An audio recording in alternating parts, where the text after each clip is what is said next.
Man, I'm here with my good buddy Garrett from Football Analysis, and we're here to talk about the Minnesota Vikings. And I've been starting these, right, with give me a word, a sentence, maybe a syllable on maybe what your current feeling is about the Vikings, maybe the miraculous year you had. It could be whatever comes to mind when we're talking Vikings. So what do you got?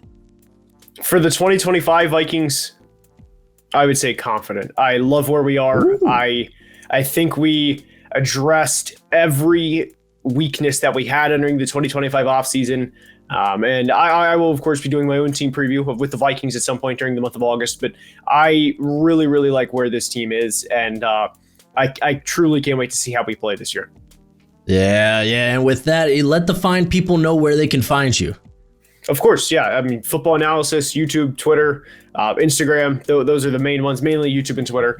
Those are, YouTube 3 times a week, Twitter every day. Tweeting about whatever just dumps in the mind. We just, it could be food, it could be football, it could be cookout. So cookout, oh, dude, don't get me started. You can find me at Cookout down in Mobile, Alabama next year during the Senior Bowl every day. I will be there.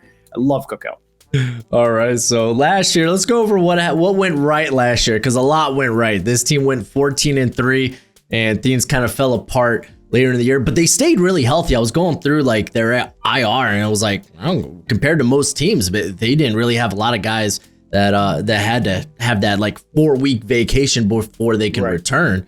So, man, Sam Darnold, the whole ride. Just how were you feeling during that? It was, well, I mean, I think everybody initially was like, oh, okay, let's just see how long this can go. And then once you get, fully on the roller coaster, I mean, I was bought in. There was one play in particular in week 2 against the 49ers where they were running a Tampa 2, and Sam threw it to the back of the linebacker that was running the tadpole of the Tampa 2, and the I forget who it was. It was probably Josh Oliver, just on a seam ball, turns around in stride, perfect throw, perfect play. And at that moment, I was kind of like, oh man, like we have something here. This is not just lightning in a bottle. If you can have this type of success in your second start with this team. Now, as we know, Sam had his, obviously, he saw Ghost rather turn into a pumpkin in week 18 in the wild card. There were a couple of bad games that Sam had throughout the 24 regular season, most notably the Jacksonville game. That was tough to watch. Now, we did come out with a win because it was Jacksonville and with Mac Jones and not, the Lions with everybody they had and the Rams with everybody they had in the playoffs. But there was a lot of things that went right. And I mean, Justin Jefferson. The defense was the defense. Brian Flores. KOC was cooking most of the year. But really, outside of Darnold, and then the offensive line definitely wore down by the end of the year. Yeah, most definitely. You can see that they hit free agency. Like, yeah, no, we're kind of done with the status, or at least the current what we currently have on the offensive, specifically the interior. And I was like looking over some of the analytics, because I was like, Bradbury relatively solid, Randall's fine, but they were 28th in offensive pressure allowed. They were 23rd in yards before contact. So I get why they made the move, and I know it was really bad by the end of it when you hit the playoffs and such, but man, hell of a year. And you let Sam Darnold now go and walk, and you were talking about confidence, and man, JJ McCarthy, confident. You're confident in that? Oh yeah, I am. No, I'll be the first to say that JJ McCarthy during the 2023 fall, I said multiple times I'm watching Michigan play, and I'm kind of just saying to myself, oh boy, how is this going to be a first-round quarterback? But the flashes were there with JJ throughout his time at Michigan. Now, there were definitely some bad flashes. I mean, you can do that with everybody. Everybody has bad plays. But when you look at the really high-end throws, I mean, JJ's throwing from far hash on plays. He's layering passes at times in between, cover 2 hole shots from far hash. And there was a couple of plays. I mean, every Vikings fan has probably watched the JJ McCarthy Raiders preseason game probably 5 or 6 times over by now. But there's, whether it was the big touchdown to Tristan Jackson, who had a beautiful double move against the Raiders, or whether it was just JJ, there was one play in particular. He hit somebody. I forget who it was at this point, but he knew pressure was coming right in his face, and he just knew it was there. Hits him on a crosser, and it was a his ball or nobody ball. And I really like what we saw from JJ in the lone preseason action that we saw from him. And if you're seeing that again in a preseason game without Justin Jefferson, without Jordan Addison, without TJ Hawkinson, without Christian Darrisaw and Brian O'Neill for that matter too, what's it going to be when they're there? And especially, I mean, KOC is KOC, so I don't really worry about that going anywhere. He's one of the best play callers in the NFL, and I'm all in. He's 22 years old. His mentality and work ethic is truly second to none. And I'm all in. I'm all in on JJ McCarthy. And I'll just go ahead and give you a bold take that I'll say now. I'll say this in my preview as well, but I'm 26. I've never seen my team go to the Super Bowl. I will say that, I've had my hopes up in years past, but if we don't win one in the next, not just in 2025, but in the next 3, 4, 5 years with KOC and JJ on the rookie contract, I'm just going to probably accept that I'm not going to get one until I'm at least like 40 or 50 years old. Maybe ever. But that's some high discussion. But look, I'm all in on JJ McCarthy, and I think the kid has it, and I can't wait to see how he plays this year. Hey, I mean, Dolphins currently have been waiting 25 years for a playoff win, so them droughts can last long. They certainly can last long. We're waiting on 6. We're 6 years, so. Well, talk to me in 2 decades. Right.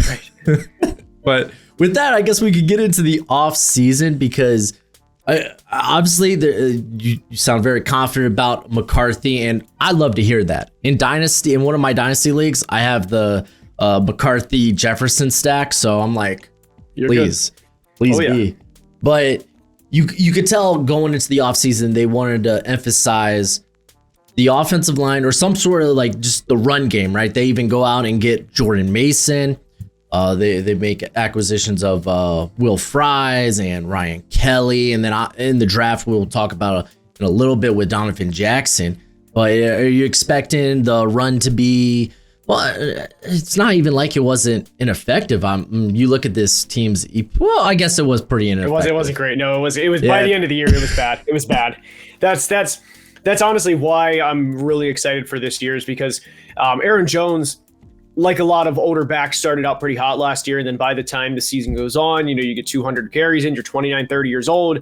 You generally wear down, and it was by season's end we were scraping by. And I would argue in the long run that I think losing to Detroit the way we did, losing to the Rams the way we did was going to be for the better, because by season's end, we were worn down in the trenches. Aaron Jones was not the same player that he was early on.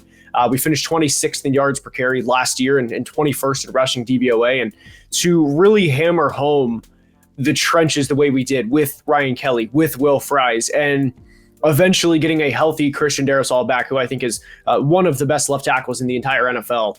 It's going to be a much improved unit this year. And that's another reason as to why I'm so in on the 2025 Vikings, is because it's not just, JJ McCarthy, let's just buy him with our quarterback. I mean, this is a significantly improved unit. Jordan Mason, to trade Ed Ingram, a player who is not good, for a 6th round pick. He's not. I'm sorry. I don't like talking definitively like the talking heads do, like, oh, this guy doesn't have it, but he's not good. At least maybe he turns his career around. Maybe he does, but he was not good during his time in Minnesota. He was consistently one of the worst guards in the NFL. To flip him for a 6th and then to essentially flip Jordan Mason for a 6th, and there was a little bit of a pick swap. It was to move back like 27 spots in the 2025 draft. I mean, you're in a lot of ways trading Jordan Mason for Ed Ingram for Jordan Mason. That was a tremendous move. I am really amped for this team. Again, not just because of JJ, but because of the improvements and the emphasis that they placed on the trenches on both sides of the football. Yeah. And I mean, I was looking at that roster, and you also bring in, because obviously Darrisaw coming off injury, you had to go out and get Cam Robinson, but you go out this offseason and also get Justin Skoll, I believe is how you say it. Oh, so cool. Yeah, yes. Yeah, who had to start a couple of games last year. You're right. Sorry. Yeah. I was thinking somebody else. He had to start a couple of games last year for Tampa and did a relatively good job. So there's a little confidence there in some of the backups. So, yeah, I feel like this team's going to want to run the ball a little bit more efficiently to kind of take some of that pressure off JJ McCarthy. But, I mean, looking at the lost snaps, you didn't lose much because Sam Darnold, you already had the heir apparent there. I guess heir apparent. Sam Darnold had 1 year. So right. But also with Bradbury, you go out, you get Ryan Kelly, and then defensively is probably the one thing with Cam Bynum, which, okay, he went out, got money, good for him. This is typically a defense. Honestly, probably your biggest return is Brian Flores not going elsewhere. That's kind of huge, but I am kind of curious to see what happens at the safety position, because I believe they re-signed Theo Jackson. I don't know if that's going to be more of like okay, let's see you in an expanded role, or are they just going to be like, keep rolling out old man Harrison Smith, who's still playing really good football at like, what, 36? Yes, he's 36. I would like to think that Theo's role is gonna grow. And over the past couple of years, it was kind of a surprise. I know everybody gets, $5, $6, $7 million contracts now, like seemingly at the snap of a finger. So with Theo Jackson, he's going to probably have a similar career path, at least what Minnesota's hoping for is with Josh Metellus, where a couple of years ago, it was kind of a surprise that Josh signed a 2-year, $12 million extension at the time, because Josh was in a pretty limited role. And then in 2023, this was prior to the 23 season, he broke out. And then in 23 and 24 had really good years. And that's going to be the hope for Theo Jackson, is that him and Harry, obviously Harry's role is going to take a step back as the season progresses, because he is 36 years old. He's obviously not the player he was, 8, 9, 10 years ago. But Harrison is still not a bad player at this point. I don't want there to be this misconception that he's a complete liability out there, because he's not. But I would like to think that Theo Jackson, over the course of the 25 seasons, going to gradually step up. And he's a player that if I had to pick a second breakout, because I'll have another breakout player, but he would definitely be a good candidate for a breakout player. Nice. And I mean, again, with Flores back, his defense is going to go and get after it. The defense was phenomenal in terms of EPA per play against the run. They were first against the pass.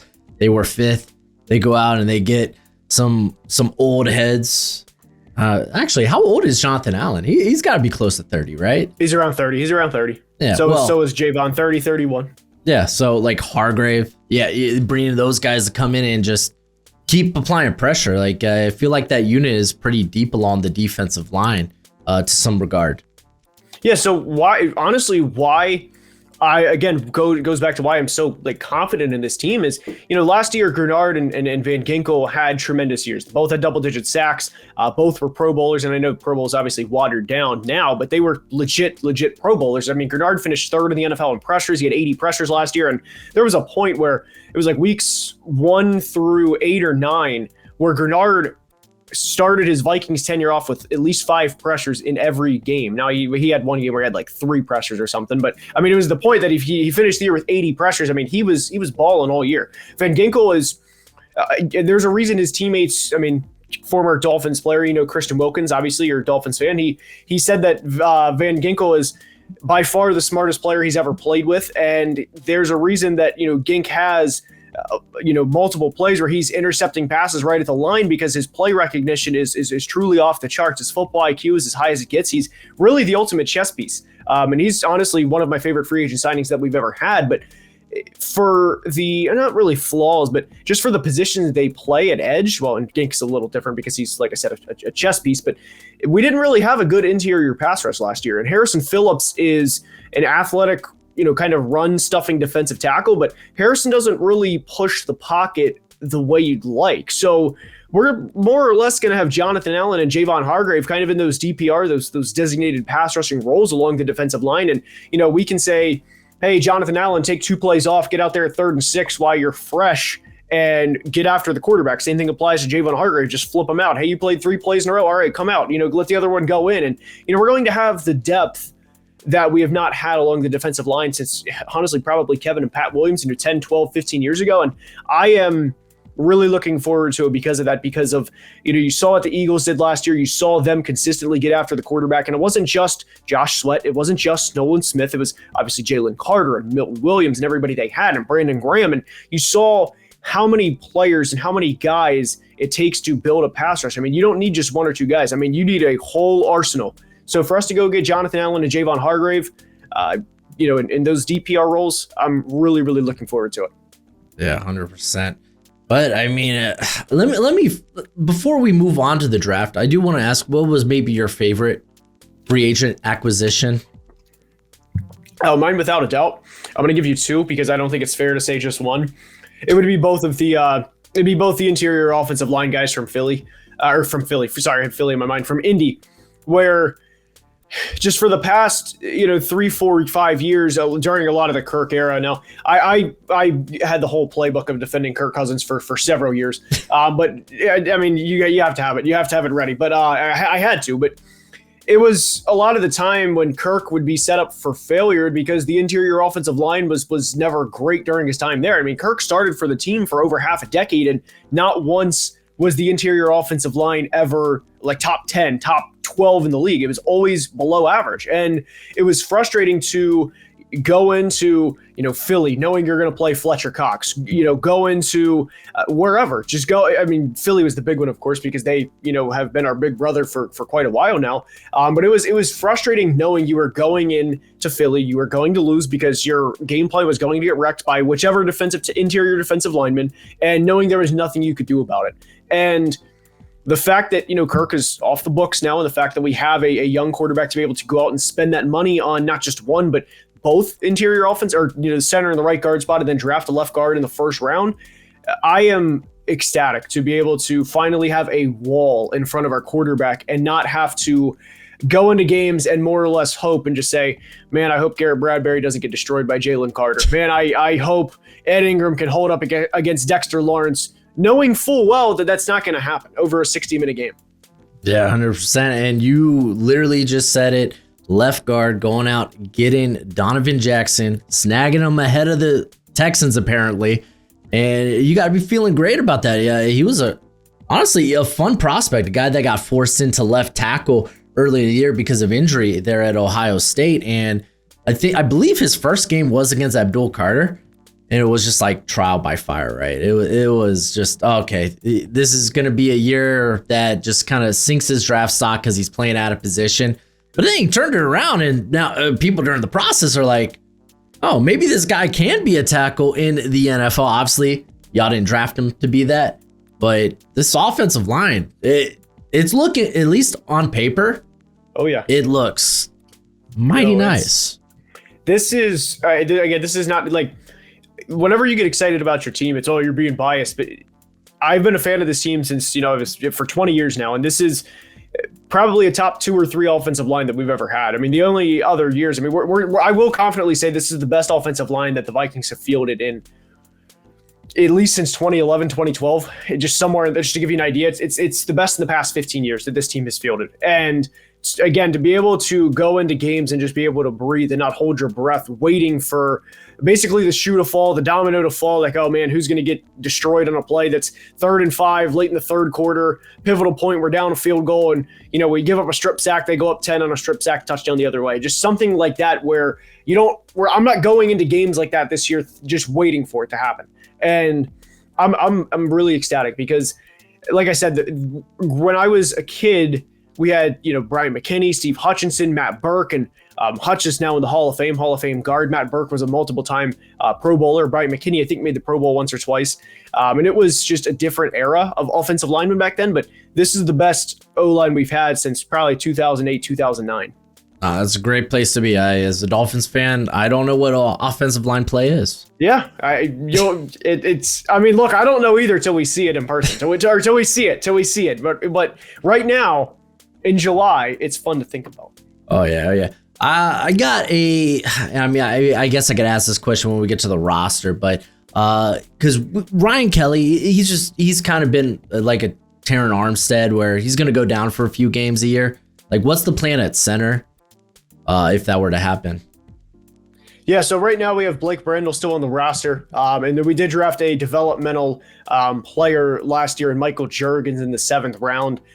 He's right now he's listed as a guard, but I think Juergens would probably be the backup center, worst case. But I am not the biggest Blake Brandel fan. I don't think he's bad. I just don't think he's good. I don't think he's a guy that you want starting for 17 games, but we need him spot start for a game or two if Ryan Kelly goes down. I think he can fill in and do the job. Same thing with Michael Juergens, although he was, I would think he was a healthy scratch a lot last year or in the practice squad, but hopefully we don't have to come to that. But that is where I think the team would ultimately land if it comes to that. Yeah.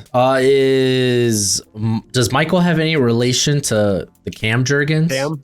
I actually don't know the answer to that. This is probably bad. I'm just going to look it up real quick, but I don't think so. That's all good. Oh man, that's a good question though. I want to call him the Mike Juergens because that's dude. It's the same spelling. It's the same spelling, so it's might be. But while you look at that, y'all didn't have very many picks in this draft class. A lot of them spent elsewhere, but you do get Ty Felton at the end of round, or was it at the beginning of round 4 or at the end of round 3? The end of round 3, I don't see a relation, by the way. I don't see a relation. That's disappointing. I could be wrong. I don't think there's a relation. But anyway. I could always fact check after. Anyway, so with Ty Felton, here's the thing is, and I'm sure that you felt this way, not just with the Dolphins, but with several teams. My thing with Ty Felton is he had a great year with Maryland last year. I thought he was a not transcending, but he was certainly a good player for them. He set a lot of school records for Maryland last year, not just one, but several school records for him. And he was a rare bright spot on the Maryland offense last year. And then, of course, his teammate Caden Prather that was also drafted in the 7th round, another receiver. But my biggest frustration with that selection was, and this isn't a knock on Ty Felton, it's just that I liked another player on the board a lot more than Ty Felton, and it was kind of like, hey, we're going receiver, why not take the better player? And the player that I liked more was Alec Iomanner, the receiver from Stanford, and I was a big Iomanner fan because I think he's a good big-bodied X-receiver, and I know Justin Jefferson is not small by any means, but he's certainly not that big-bodied, like, hey, go up and get it, although Justin can obviously go up and get it. He's, in my opinion, the best receiver in the NFL, but where his bread and butter is. With that. Well, where his bread and butter is. It's route running, not, to be the contested catch guy. But anyway, so I wanted Iomanner because he also places an emphasis in the run game. So that kind of took away my excitement for the pick because it was like, hey, we're selecting a guy that was outside of my top 100 versus a guy that I had in my top 40 in Iomanner. But to go more with Ty Felton here, and instead of just talking about a player that the Vikings didn't draft, Ty Felton is a really fun prospect to think about, but this doesn't apply to just the Vikings. It applies to a lot of other teams where you kind of hope that Ty Felton doesn't play that much in his rookie season, because if he does, then that means there's going to be a reality where either Jordan Addison goes down with injury, Jalen Naylor goes down with injury, Rondale Moore goes down with injury, or they flat out stink. They have a case of the drops. They have whatever, they have, Jordan Addison's had a couple of off the field things. Maybe, you don't want that, of course, but there's just any number of reasons that Jordan Addison, Jalen Naylor, or Rondale Moore, something happens to them, and not just one, but two of those three guys, or even Justin Jefferson for that matter too. So in a lot of ways,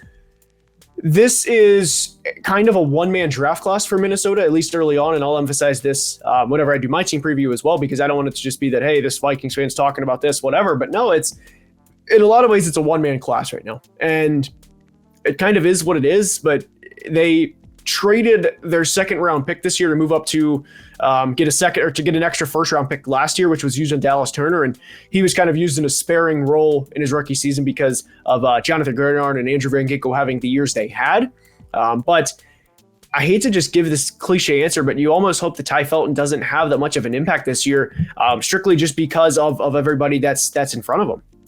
Yeah, no, I don't disagree with that one bit, and not to read too much into a 3rd round pick, but could this be like, okay, maybe Addison isn't our guy, or isn't a guy we're going to give a 2nd contract to? That's definitely fair, especially with, this is a conversation that has to be had, especially with the off the field things with Jordan Addison, the driving 100 whatever miles an hour at 3 a.m, and then that's definitely a conversation worth having. Now, KOC's done a tremendous job in terms of rebuilding the culture and everything, but I really am a believer that Addison has all the talent to be a 1,000-yard double-digit touchdown player, and he's almost at double-digit, or actually he did have 10 touchdowns in his rookie season. and he almost had double-digit touchdowns this year. He missed a couple games, but he leads the 23 draft class, which also has guys like Puka Nacua and Zay Flowers. He leads the class in receiving touchdowns through 2 years. So that's and Jackson Smith-Jigba for that matter too. That's definitely a conversation worth having. Probably more so for next year to see how his third year goes. But there's also, I've watched a lot of Addison tape this offseason just to kind of see like, okay, what went wrong, what went right. And honestly, there was a lot of meat left on the bone for him where he was getting open as Sam was making a decision. And there was a lot of meat left on the bone for Jordan Addison to still grow as a player, despite having, 18, 19 touchdowns in the first years of his career. But what you said is very fair, by the way. That's very fair. But I think that's more of a conversation for next year after we see his third season. I'm just a conspiracy theorist. What can I say? But I mean, it's going to be hard to produce when you're next to one of, if not the best wide receiver in football. Again, I mean, it's between him, like AJ Brown and Jamar Chase. I think those are probably your front runners there. But dude, yeah, no, Justin Jefferson was a learning experience for me, where it was like I can't buy into a guy that played a lot in the slot and not believing he could play on the outside. And golly, so how high were you on Brian Thomas Jr.? Were you high on him? Because I love BTJ, but he was the slot fade merchant. Dude, that was a load of crap. That was a load of crap. Sorry, I don't know if you were low on him, but I had him 16th on my big board. But he was still like wide receiver 4 for me, but he was really close with Ondunze. Like for me, it was like 1A, 1B, and then there was like 3A, 3B. Tier. Right. Yeah, it was that tier. And I mean, because like Brian Thomas felt like a guy coming out. Again, not to kind of derail. I mean, technically, we're still talking about purple and yellow with LSU. We are NFL LSU. Yeah, right. But with him, it was like, okay, this dude's got the size, the athletic ability. He's got the basketball background. And you see the hops out there as well, along with the speed. It just kind of felt like he was a year, like, oh, if he stayed another year, he's easy top 5, top 10 pick. But I mean, I guess it all clicked a hell of a lot sooner for him. No, definitely. So can you imagine if Cleveland would have taken him at number 2? Can you imagine if Cleveland did a lot of things? That's very fair. Dude, I'm not looking forward to like whoever sits down next to me and just we have to talk about Cleveland. Like I feel bad as a Dolphins fan. And it's like, golly, I'm just then again, I mean, why are we talking about Cleveland? But I'm just when BTJ came up. I mean, BTJ I love BTJ. Yeah, but Cleveland, it felt like, okay, they did a lot. I love how they handled their offseason. I love what they did in the draft to an extent. Like, okay, yeah, go in on next year's quarterback class, and then you get Dylan Gabriel and Shedeur, and then it's like, okay, what the hell are we doing here? But okay.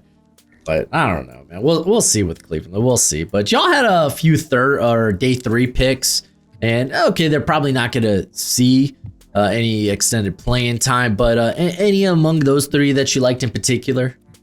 The one that I think actually has decent chance to, I would say, kind of carve out a niche role would probably be Tyrion Ingram-Dawkins, the defensive lineman from Georgia.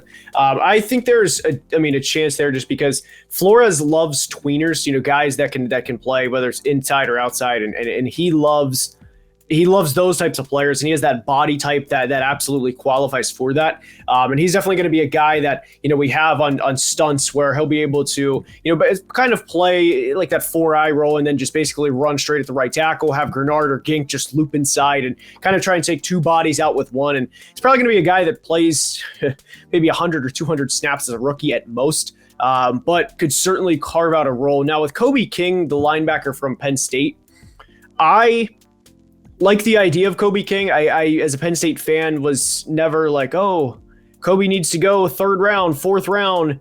And when we drafted him in the 6th, at the end of the 6th, I was like, oh, cool. All right, we got Kobe King. Cool, I guess. But he's going to be behind Blake Cashman. He's going to be behind Ivan Pace.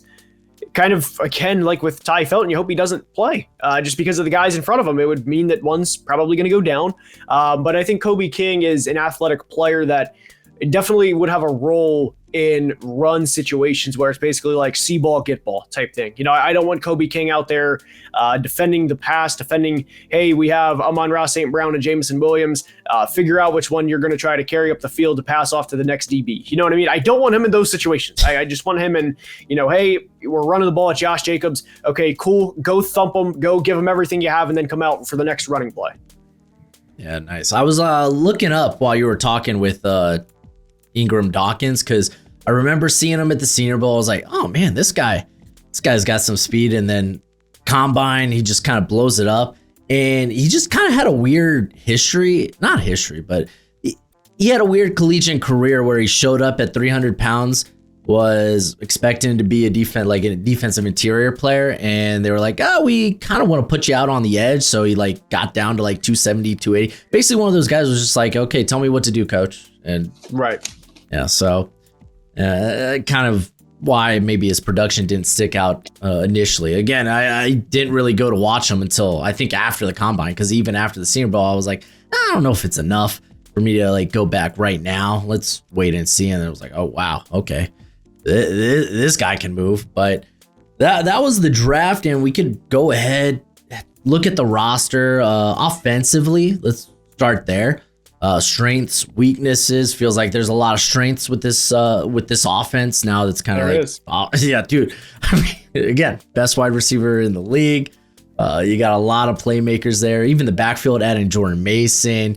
The offensive line's rejuvenated. Where do you want to start there? Again, people are gonna just hate this, but it's like when you look at this team, right? Where do you look at it and just say, you know what, that's the weakness? Aside from, JJ McCarthy stinks. Yeah. He's whatever. But it's like, what I want is, and this is what I'm going to emphasize with the Vikings when I do my team preview, is people need to remember that Sam Darnold, 4,000 yards, 35 touchdowns last year. There were times he played, not the whole season, of course. There were times he played like an MVP quarterback. The one Packers game in week 17 or whatever it was, the one in Seattle fourth quarter where, I mean, there were times where Sam played at an MVP level. And what people outside of Minnesota conveniently either do not remember or forget or just choose not to remember, JJ McCarthy and Sam Darnold were legitimately in a quarterback battle. And if your first round quarterback at 21 years old was in a competition with a player that would go on to finish 10th in MVP voting, by the way, which is where Sam Darnold did, and throw for 35 touchdowns and lead the team to 14 wins, what does that say about him? And again, to a team that significantly improved the roster this offseason. The interior offensive line, which has been a train wreck for 10 years, got better. And I'm not talking a little bit either, significantly better. Yeah. And he's going to throw to, a top 3 receiver in football. I'll just conservatively say that. A really good number 2 receiver in Jordan Addison, who's, in my opinion, a really good route runner. He also has another good backup running back in Jordan Mason. TJ Hawkinson was coming off the ACL last year, obviously was not the same player in 24 that he was in 23. I'm not a doctor. I don't plan to, I don't speculate on being a doctor. However, I will say that I think the further that you get post ACL recovery would be better. I think there's a better chance that he would be better a year and a half after the injury than 10, 12 months after the injury. But I don't think that should be a hot take. So I think TJ Hawkinson will also be better. And they're also getting Christian Darrisaw back, who missed most of the 2024 season. So again, outside of the lack of in-game reps from JJ McCarthy, maybe Aaron Jones getting older, Donovan Jackson, a rookie left guard. This offense should be one of the best in the league because you also have a really, really good play caller as well in Kevin O'Connell. I am very, very excited for this team. Yeah, I mean, there's a reason 7 years in, Sam Darnold finally ends up getting the big payday. I mean, I guess KOC is a bit of a quarterback whisperer in that regard, and maybe he'll whisper sweet little nothings to JJ McCarthy, and this offense will just rinse and repeat what they did last year. Wide receiver 3, you got Naylor there. That's definitely, yep. Yeah, because I guess now we could get a little bit into the nitty gritty. Rondale Moore. Yeah, I was going to say, Rondale Moore is coming off the injury. 2 vastly different players. So it's like, well, not that vastly, but in terms of roles. So you could get a little I guess spice. You get a little variety there. They can come out in certain packages. But I mean, Naylor, that he's going to be the guy there as the wide receiver 3. So who do you see maybe as I how many receivers do you expect this team to hold on to? I would probably say 5. Five? But I did mean to mention the wide receiver 3. There's definitely some depth there if you trust Jalen Naylor. But again, when you have TJ Hawkinson TJ Hawkinson, he got injured in week 17 of 23 midway through the game. I think he would have had 40 more yards between the second half of the game and then week 18 to have 1,000 yards. So TJ Hawkinson finished 23 with 960 yards. I think he would have been a 1,000-yard tight end. And my point is, and why I bring that up is, I don't think unless Jefferson or Addison go down that you have to worry all that much about a receiver 3 with a healthy TJ Hawkinson. But I would be surprised if they keep more than 5 receivers, because after that it's Tim Jones, it's Lucky Jackson, it's guys a lot of people haven't heard of. So I think Lucky Jackson would be in practice squad. But other than Rondale and Ty Felton and Jalen Naylor, and then the big 2, of course, I think those are going to be the 5 for this year. Yeah, I think it would be fun with maybe Silas Bolden making the roster as a returner, because he was hella good just over the course of his career. But I mean, that's kind of like the only means. And you also have Josh Oliver there too, as a team too. Yep. Yeah. So it's plethora of weapons. The offense should be good. The defense should be good. I think this is probably the question I want to lead with.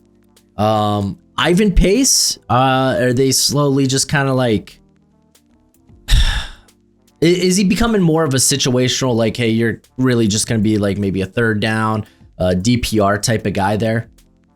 No, I think Ivan Pace is, I still like him a lot. I still think he's going to, Blake Cashman, hell or high water. I'd probably choose Cashman over Ivan Pace, but I still like Ivan Pace a lot.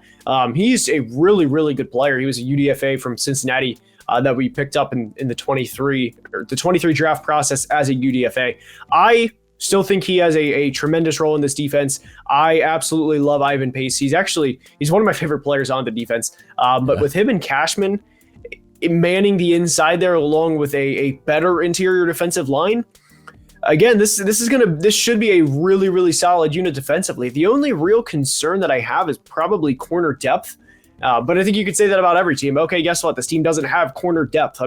There's a reason that mostly everybody has trouble with corner depth, because there's only so many good corners in the NFL to begin with, right? So I like Ivan Pace. I think him and Blake Cashman are without a doubt one of the better linebacking duos in the NFL. I'm not going to get into specific rankings, but I really, really like Ivan Pace a lot. And I think he's, again, going to be a above average player in 25. Okay.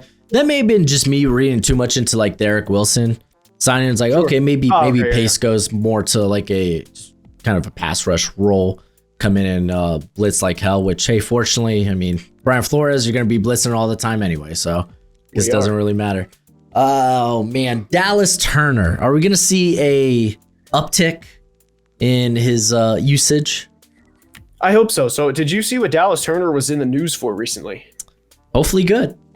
Not good. He apparently had like $240,000 stolen from his bank account. It was crazy, because it was something to the effect of like, hey, this is Garrett from, I don't know, Bank of America. Here's I need you to, like, here's this code.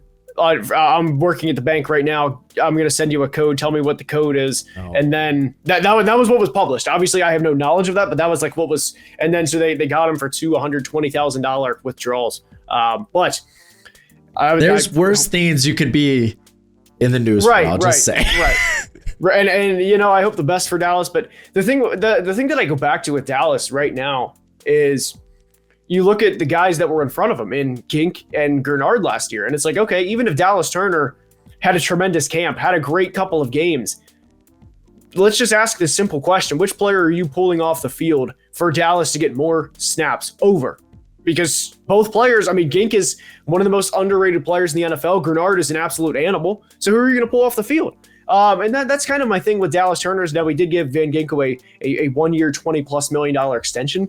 But I will say that Flores has obviously been around a long time. He's one of the best defensive minds that we have in the NFL. So I'm sure he'll carve out a role. I do worry a little bit about just how much Dallas Turner is going to be able to play specifically due to that. But, maybe it's 3rd and 11. We bring Dallas Turner in specifically for a pass rushing role. Or look, the thing is Turner also presents a versatility because he had an interception last year against Seattle where he was legitimately dropping back in coverage. But I don't have a lot to say for Dallas on his role because there's so much uncertainty with that conversation alone. I think it's kind of like the Tua conversation with Miami where it's like everybody has an opinion, but you're never going to agree on anything just because it's like, I know, look, I'm not getting into the ranking. I'm not doing that.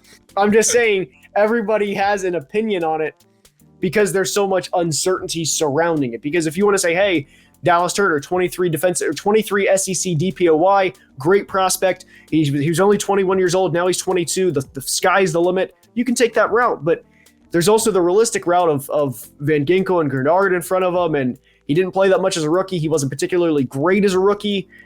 I don't know how he's going to play in 25, and I'm a little hesitant right now on Dallas Turner, though I do think the sky is the limit for him because of how unique of a player he is. But I worry about the playing time aspect. Not of him, his talent, but the playing time aspect. Yeah. So since you like talking, crap about my Dolphins, we have Storm Duck in our secondary. That's our number one corner. And Jason Marshall. Dude, I don't. Maybe Cam Smith. We're gonna finally see a little Cam Smith breakout year. Who knows? It's miserable, but y'all like outside of Byron Murphy. I mean, I think it's fair to say, okay, Isaiah Rodgers was good at one point, but just haven't seen him on the field a lot since the whole gambling thing. He played a sparing role for Philly.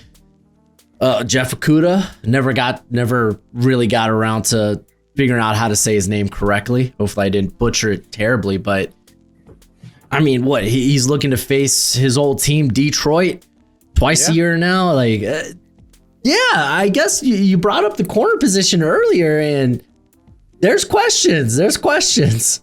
No, there definitely is, and it's Byron Murphy's not going to have the year he had last year. He had like 6 interceptions last year, and then Isaiah Rodgers, I think, is going to help the defense out more because one big thing from last year, despite how fun the defense was to watch at times, was the Vikings couldn't run a true cover one due to Stephon Gilmore's, just for lack of better wording, age. I mean, he's out there 35 years old. You don't want him covering Jamison Williams twice a year, one-on-one. Hey, here's a go ball with Stephon Gilmore. Good luck, right? As simple as that idea is, that's not going to work. So it's going to open up the defense a little more. Now, again, I'm not, like I said, the biased Vikings fan, man, we're going all the way and all that. And Flores is going to, lead us to the 85 Bears 40 years later, right? But corner room's definitely the weak spot of the defense. Byron Murphy, the corner position is so just volatile every year. I do expect him to have a bit of a down year, but one player I am, not down year, but just lesser than last year. Yeah. But one player I am really excited for is 2023 third round pick, Mekhi Blackmon. He had a solid rookie season, unfortunately tore his ACL last year. And one thing that, again, just doesn't get talked about all that much about the 24 Vikings in the grand scheme of things, aside from Darnold, pooping his pants and all that. But it was, from a football standpoint, you had a corner tear their ACL that was supposed to have a decent role in Mekhi Blackmon. And then a fourth round corner, Kyrie Jackson, was unfortunately killed by a drunk driver before the season started. And you're down. I mean, just rest in peace, Kyrie Jackson. May he continue to rest in peace. But from a football standpoint, you're down 2 corners before the season starts. And, you still finish top 5 in points allowed per game. You still win 14 games. You go through all of that. I have a hard time just really not buying in with this team this year. That's kind of where I stand. Now, I do acknowledge that, especially the corner depth with Jeff Okudah, with Dwight McGlothern, Ambry Thomas, it gets thin really quick. But I am willing to buy in with this team, especially with the pass rush and the emphasis that this team made in the trenches on both sides of the football this offseason. Yeah, and I mean, I would say that I'm willing to believe someone emerges because Rodgers used to be I don't want to say a top 10 corner league, but right. He was up there. He was really, really good for Indianapolis until, I don't know what he was betting on, but probably shouldn't have. So it's I gotta believe that guy's still in there somewhere. And Thomas wasn't terrible as a slot player a few years ago. So I mean, if you want to play Murphy a little bit more on the outside, okay, yeah, I believe it. So, like, yeah, they got my boy Dwight McClothern. I really liked him a few years ago. Is he going to be more than anything than backup depth? No, right. Our corner rooms right now, it's a list. It's a name. There's a lot of names here. I mean, Isaiah Rodgers, Jeff Okudah, Dwight McClothern, Tavier Thomas, Reddy Stewart. Ambry Thomas. There's a lot of names there. So that's definitely a cause for concern, for sure. Yeah. But especially if a guy goes down, then it's like, oh boy, we're thin at the position. Yeah. But we'll see. Asante Samuel Jr. is still a free agent. Yeah, I think Jay Ward has a little corner experience going back to LSU. So maybe, again, I'm just kind of like spitballing stuff out there. But let's look at the schedule. Let's take a look at the schedule. And we're going to come up with a ceiling, a floor for this team, the win total. And you have, I can't believe y'all got 2 international games. That's wild. Back to back. It is what it is. Yeah. It's unfortunate. It's unfortunate just because it's like it forces you into that week 6 bye, which is early. I'd definitely rather have a much later bye, like 9 or 10. But I don't want to be a victim of a schedule. But it's where the schedule really gets difficult is off the bye. I mean, off the bye, we have home against the Eagles, at the Chargers on a short week, at the Lions, versus the Ravens, versus the Bears, at the Packers, at the Seahawks. I mean, that's brutal. That's a brutal span there. So, it makes the. Actually, I'll go ahead and give a hot take here. I wouldn't be surprised if this team starts out 5-0 for the second consecutive year. Now, I'm not going out and saying it, but at Chicago is winnable. Ben 100%. Johnson scares me. Ben Johnson scares me. He's tortured my team over the past 2 years. He scares me, especially with all of the weapons that he has in Chicago. They scare me. But versus Atlanta, week 2 can definitely be a win. I actually think that will be a win. Versus Cincinnati, week 3, definitely winnable, especially with their defense. That's definitely winnable. Dude, and I mean, Burrow, they never start out hot, so. Yeah, exactly. The Steelers that one is in Ireland. Yep, Dublin, baby. That's definitely winnable. I mean, they're not bad, but they're not like, man, I'm scared of the Steelers, right? That's winnable. Yeah. And then the Browns. I'm not going to say too much about that, but no, I mean I don't want to clown. I don't want to. We've already did it. I feel bad for the fans, but no, I mean if you get by Chicago, the path to 5-0 is there. It's definitely there. Is all I'm going to say. Yeah, no, I could see like starting if you could come out like 4-1. Yeah. Out of that, just again, I mean, going 5-0, that I think that's gonna be that's tough for any team. But 4-1, going to the bye and then having to meet golly, that is a tough stretch. It's tough, bro. It's tough. Yeah, and then of course, the final 2 games are. I was Lions just gonna say that. Yeah. Which could be like last year, decide the division or even the number 1 seed. But yeah, what would you say the floor of this squad is? I feel like I was doing this actually before with the Vikings, and I'm just gonna say like my realm of outcomes are golly so far apart. What's the lowest? Here, let me pull it up real quick. Don't give me something. Don't say 5 wins. Don't give me something like 5. We won 14 last year with Sam Darnold. So I said 6. Again, all right. It's not terrible. It's not terrible. That's a tough stretch, bro. No, it is. It definitely is. I'm thinking I'll even be like, I'll be a pessimistic fan here. I'll say 3-2 through the first 5. Okay. That we discussed at Chicago versus Atlanta versus Cincy versus the Steelers in Ireland versus the Browns in London. I'll say 3-2 at worst. Versus the Eagles, I'll say 3-3. At the here's the problem. At the Chargers, at the Lions versus the Ravens, and even the Eagles in that, I refuse to believe that they're going to lose 4 in a row. The only time that the Vikings have lost like 4 in a row, I think, was back in 2023 when they started under Kevin O'Connell. Was when they started a combination of Josh Dobbs, Nick Mullins, and Jaron Hall at the end of the 23 season after Kirk went down. I mean, Kevin O'Connell is 34. I want to say 30. Wait, is this right? Hold on. He's like 34-17 lifetime as the coach. And when he has a starting quarterback, it goes up even higher. It's something to the effect of like 38-12 or something. It's something ridiculous. It's maybe not that high, but it's something ridiculous, right? Where I think we're going to win more games than people think. Now, again, that versus Philly at LA at Detroit versus Baltimore, that's brutal. But versus Chicago at Green Bay at Seattle, we're not going to go 0-3 during that stretch, barring injuries, of course. We're not going to go 0-3 during that stretch. I think Washington's going to take a step back. I really do. I don't look at Dallas. I don't look at Dallas and think, man, I'm afraid of Dak. CD scares me. I'm not afraid of, he's so good. But I don't look at Washington and Dallas and the Giants in that 3-game stretch from week 14 through 16 and just think, man, we don't have we can't hang with them. Again, I do think Washington's going to take a slight step back, but I think whenever you have the year Washington did, the expectations are going to be just egregiously high. Like, hey, it's Super Bowl or bust for Washington, and I don't think so. You played your 2 best games in the postseason. Congratulations, truly. Credit where it's due, but I don't think they're going to be bad. I just think that they're going to be. I think people are going to be in for surprise with Washington. So I'm going to say the floor. I'm going to say the floor is 9 wins to answer the question. I feel like we just saw this with CJ Stroud and the Texans too.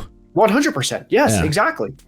So I honestly think that game against Philly, super winnable coming out of your bye. Easily. Yeah. Philly, new OC for the most part. And I mean, this was a team that struggled last year with hamstring injuries with all their playmakers. So here's my thing. I look at this team, and this also applies to several teams, by the way. This applies to Philly. There's going to be teams I don't mention, but it applies to Philly, Detroit.